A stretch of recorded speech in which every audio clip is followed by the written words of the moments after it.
Andy Morowitz wound up as a docent at the museum when the store he started went under after 16 years in business. Retail bookselling, but a very special niche bookshop.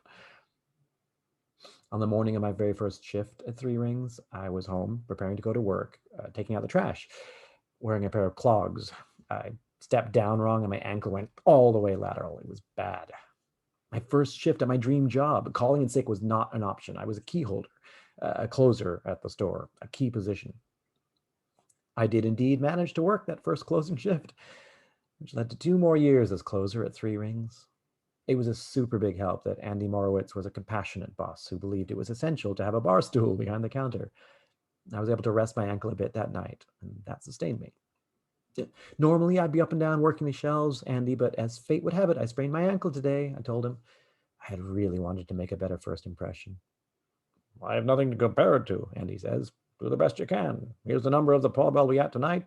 Don't hesitate to call if you run into any snags. He was the nicest boss I ever worked for.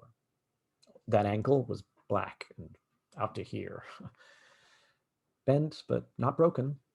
And I succeeded in securing that dream job, which lasted 6 delightful years. And then Three Rings Bookshop became one of the first casualties in robber Baron Bezos' blitz on brick and mortar booksellers. It wasn't in the cards to change the business model. A person would enter the store or call on the phone. They would either browse and we'd hand sell them books, or they'd have a wish list and we'd fill it. The stock was there on the shelves, not in the virtual world of the web. A brick and mortar circus bookshop.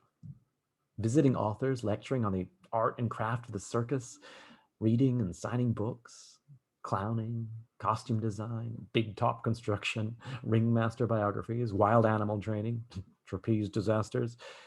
We carried it all. The final clearance sale attracted your usual consumer vultures, 40% off, 50% off. Where were they when we were seeing the profits drop? Loving having us in the community, not buying any books from us, perusing our shelves and purchasing from Bezos, crying crocodile tears at our demise, Andy rightfully ranted at the closing of Three Rings. Our beloved little Three Rings couldn't win against a river in South America. Anyway, Andy Morowitz, broke but not bent, landed on his feet. He became the head docent at the American Regional Museum of Circus Arts. The community lost a treasure trove of circus literature and lore. They say you can't buy happiness, but you can buy local, and it's kind of the same. When you buy from a small business, take it from me, an actual person does a little happy dance,